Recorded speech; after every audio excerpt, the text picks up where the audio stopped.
Hello guys, welcome back to our YouTube channel Bharatiya Rozgar. This is Meenakshi Bhagat. So guys, आज की class start करने से पहले प्लीज़ रिलैक्स और स्ट्रेस फ्री हो जाएं।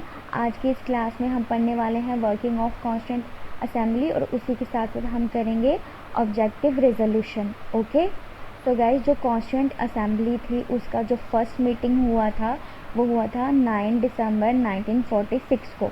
लास्ट लेक्चर में हम कॉन्स्टिट्यूएंट असेंबली का इलेक्शन वगैरह देख लिए थे, ठीक है। और अब वो बन के हो गई तैयार। अब उसकी होगी फर्स्ट मीटिंग, जो कि कब हुई फर्स्ट मीटिंग? 9 दिसंबर 1946 को। कब? 9 दिसंबर 1946। और इस मीटिंग को मुस्लिम लीग ने बॉयकॉट किया था। और मुस्लिम लीग ने कॉन्स्टिट्यूएंट असेंबली को इसीलिए बॉयकॉट किया था क्योंकि ये 2 कॉन्स्टिट्यूएंट असेंबलीज चाहते थे, एक इंडिया के लिए और एक पाकिस्तान के लिए, जिसको 1946 के कैबिनेट मिशन ने एक्सेप्ट नहीं किया था। ये भी हम लास्ट क्लास में देखे थे। तो ये फर्स्ट मीटिंग जो हुई थी इसको सिर्फ 211 मेंबर्स ने अटेंड किया था, ठीक है। उसी के साथ इसी फर्स्ट मीटिंग में उन्होंने क्या किया था? डॉक्टर सच्चिदानंद सिन्हा, जो कि ओल्डेस्ट मेंबर थे कॉन्स्टिट्यूएंट असेंबली के, उनको इलेक्ट किया था। सो गाइस, फर्स्ट मीटिंग में ही डॉक्टर सच्चिदानंद सिन्हा को इलेक्ट किया था एज अ टेम्परेरी प्रेसिडेंट। वो इसीलिए क्योंकि ये जो थे ये ओल्डेस्ट मेंबर थे कॉन्स्टिट्यूएंट असेंबली के। ओके। उसी के बाद आफ्टर 2 days 11 दिसंबर 1946 को डॉक्टर राजेंद्र प्रसाद को इलेक्ट किया था as a president of constituent assembly. ये परमानेंट प्रेसिडेंट थे और जो सच्चिदानंद सिन्हा थे उनको as a temporary president elect किया था। ओके। और प्लीज़ ध्यान से सुनिएगा, HC मुखर्जी और VT कृष्णमाचारी को वाइस प्रेसिडेंट इलेक्ट किया था। इन दोनों को किया था। ओके। समटाइम्स क्या होता है, हमें ऑप्शंस में A दिया जाता है और B दिया जाता है। लाइक वो आपसे पूछेंगे A HC Mukherjee, B VT Krishnamachari, C both and D none. और हम सोचेंगे और यूजुअली बच्चे क्या सोचते हैं कि वाइस प्रेसिडेंट तो एक ही होगा, बट लेकिन नहीं, कॉन्स्टिट्यूएंट असेंबली के जो वाइस प्रेसिडेंट थे वो 2 थे। तो चलिए अब हम देखेंगे ऑब्जेक्टिव रेजोल्यूशन। क्या देखेंगे हम? Objective resolution. ये जो ऑब्जेक्टिव रेजोल्यूशन है ये 13 दिसंबर 1946 को जवाहरलाल नेहरू ने मूव किया था। और ऑब्जेक्टिव रेजोल्यूशन जो है वो हमें हमारे कॉन्स्टिट्यूशन के स्ट्रक्चर के फंडामेंटल्स और फिलॉसफी बताता है। लाइक ये जो ऑब्जेक्टिव रेजोल्यूशन है इसने कॉन्स्टिट्यूएंट असेंबली को बताया था कि हमारा जो कॉन्स्टिट्यूशन है उसमें कौन कौन सी चीज़ें जो हैं वो ऐड होनी चाहिए। ऑब्जेक्टिव रेजोल्यूशन का जो फर्स्ट फीचर है वो ये कहता है कि इंडिया आफ्टर इंडिपेंडेंस जो है वो एक सोवरेन और रिपब्लिक नेशन होगा। मतलब उसका एक्सटर्नल इन्फ्लुएंस नहीं होगा, उसके ऊपर बाहर की कंट्रीज़ का कोई इन्फ्लुएंस नहीं होगा, क्योंकि अभी तक जो था वो ब्रिटिशर्स के कंट्रोल में था, बट अब से नहीं होगा। और रिपब्लिक का मीनिंग हुआ उसका इलेक्टेड हेड होगा, कोई किंग या क्वीन नहीं होगा। ओके। और ये कॉन्स्टिट्यूशन को बनाएंगे फॉर फ्यूचर गवर्नेंस, कि फ्यूचर में किस तरह से काम किया जाएगा। ओके। ऑब्जेक्टिव रेजोल्यूशन का जो सेकंड फीचर था उसमें ये था कि जितनी भी टेरिटरीज इंडिया की ब्रिटिशर्स के कंट्रोल में है, लाइक जिसको ब्रिटिश इंडिया बोला जाता है, और इसके साथ साथ वो टेरिटरीज जो इंडिया के आउटसाइड हैं बट वो चाहती हैं कि वो इंडिपेंडेंट इंडिया का पार्ट बने, उन सबको क्या बोला जाएगा? Union of territories, including Indian states. Like Indian states हो गई और वो टेरिटरीज जो इंडिया के बाहर हैं वो इंडिया का पार्ट बनना चाहती हैं, और उसी के साथ साथ ब्रिटिश इंडिया की टेरिटरीज जो हैं इन सबको क्या बोला जाएगा? Union of territories. Okay.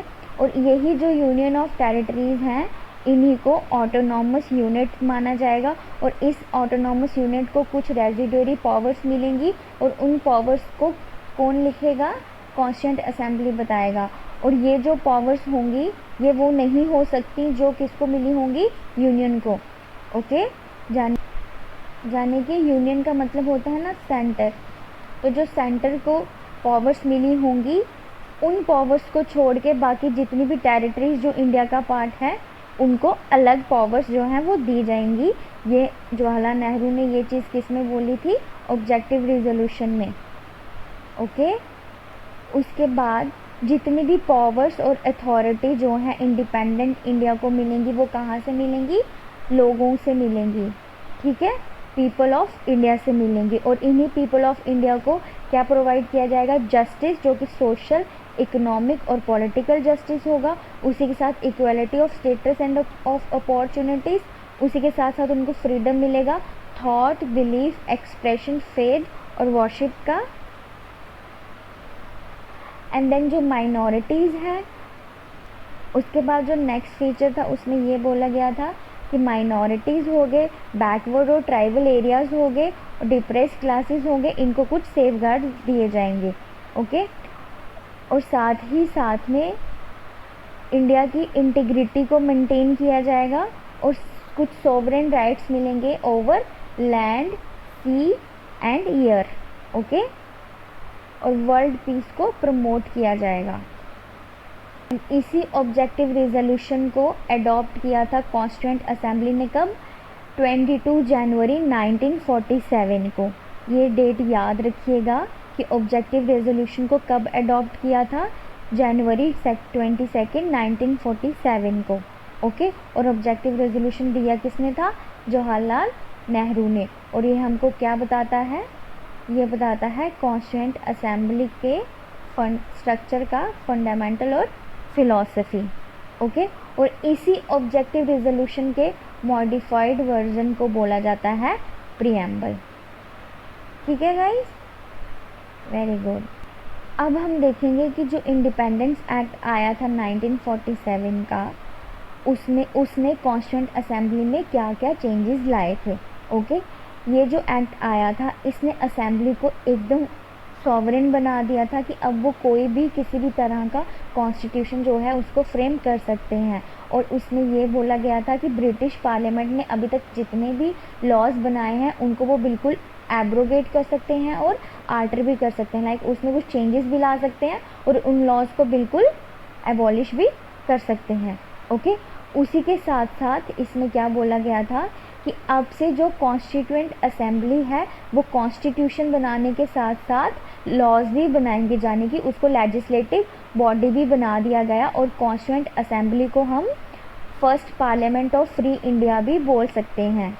Okay, उसी के साथ साथ अब क्या था कि आप जैसे देख सकते हैं कि अब कॉन्स्टिट्यूएंट असेंबली जो है वो लॉ भी बना सकती है और कॉन्स्टिट्यूशन भी बनाएगी। ओके, जब वो as a constituent assembly meet करेगी तब उसके प्रेसिडेंट कौन होंगे, राजेंद्र प्रसाद, यानी कि वो चेयर करेंगे कॉन्स्टिट्यूएंट असेंबली जब एज अ कॉन्स्टिट्यूएंट बॉडी मिलेगी। ओके, और जीवी मैवलानकर जो हैं वो चेयर तब करेंगे जब वो एज अ लेजिस्लेटिव बॉडी मिलेंगे, कौन, कॉन्स्टिट्यूएंट असेंबली। ओके, तो जब तक फाइनल टास्क कंप्लीट नहीं हो जाता कॉन्स्टिट्यूशन बनने का तब तक इन्होंने 2 फंक्शंस परफॉर्म किए थे।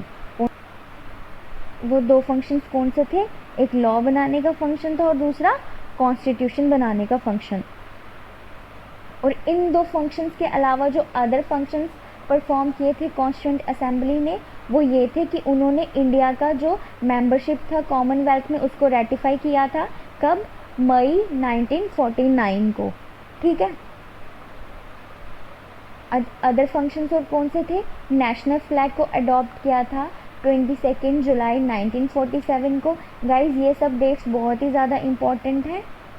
और नेशनल एंथम, नेशनल सॉन्ग और राजेंद्र प्रसाद को इलेक्ट किया था एज फर्स्ट प्रेसिडेंट कब, जनवरी 24 1950। Okay, good. अब आप एक चीज़ ख्याल रखिएगा कि कॉन्स्टिट्यूएंट असेंबली ने 2 years 11 months और 8 days में कॉन्स्टिट्यूशन को बना के तैयार कर दिया था। और कॉन्स्टिट्यूशन के टोटल 11 सेशन हुए थे।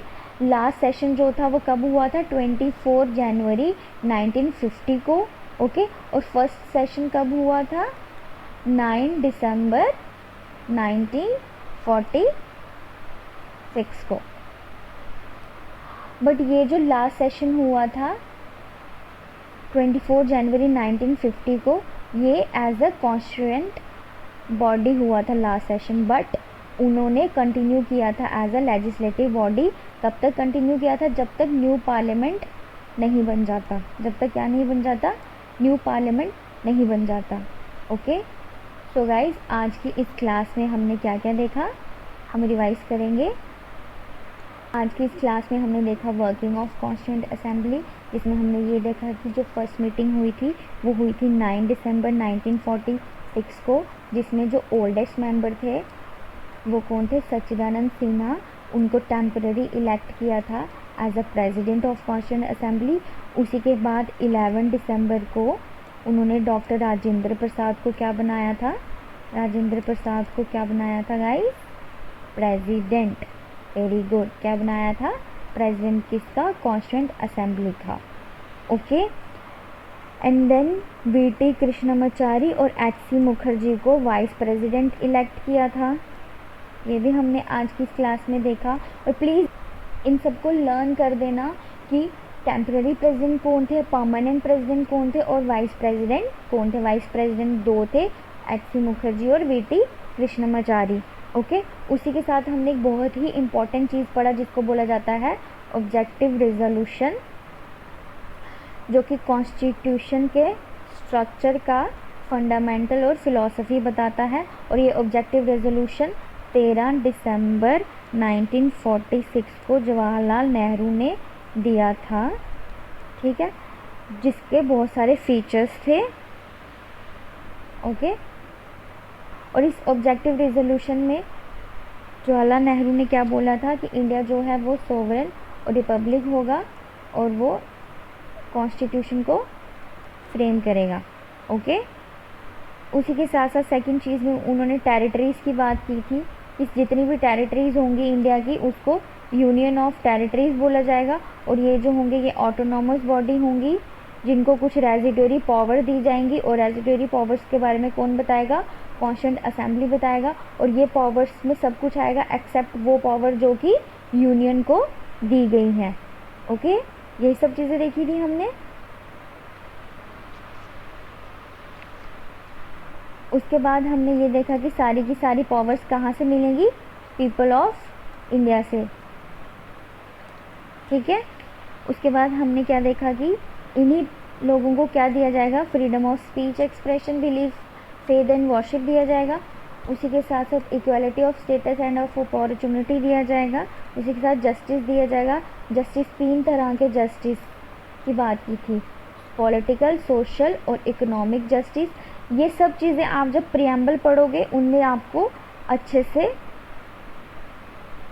एक्सप्लेन की जाएंगी, क्योंकि जो चीज़ें प्रियम्बल में हैं वही हमारे सिलेबस के हिसाब से हमारे लिए इम्पोर्टेंट हैं। ओके, मोस्टली जो जो ऑब्जेक्टिव रेजोल्यूशन में बताया है ना उसमें 99.9% जो है वो प्रियम्बल में है, यानी कि हमारे कॉन्स्टिट्यूशन में वो चीज़ें दी गई हैं। ठीक है, उसी के बाद उन्होंने सेफ गार्ड्स की बात की थी। किसका किसका? डिप्रेस क्लासेस का। उसके बाद शेड्यूल और ट्राइबल एरियाज़ का। और तीसरा क्या बोला था बताएं?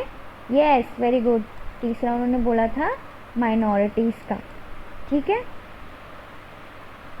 एंड देन लास्टली उन्होंने बोला था कि इंटीग्रिटी को मेंटेन करना है आपको इंडिया की। ठीक है, और उसके बाद राइट्स दिए थे, सोवरेन राइट्स किसके ऊपर? Land, water and air.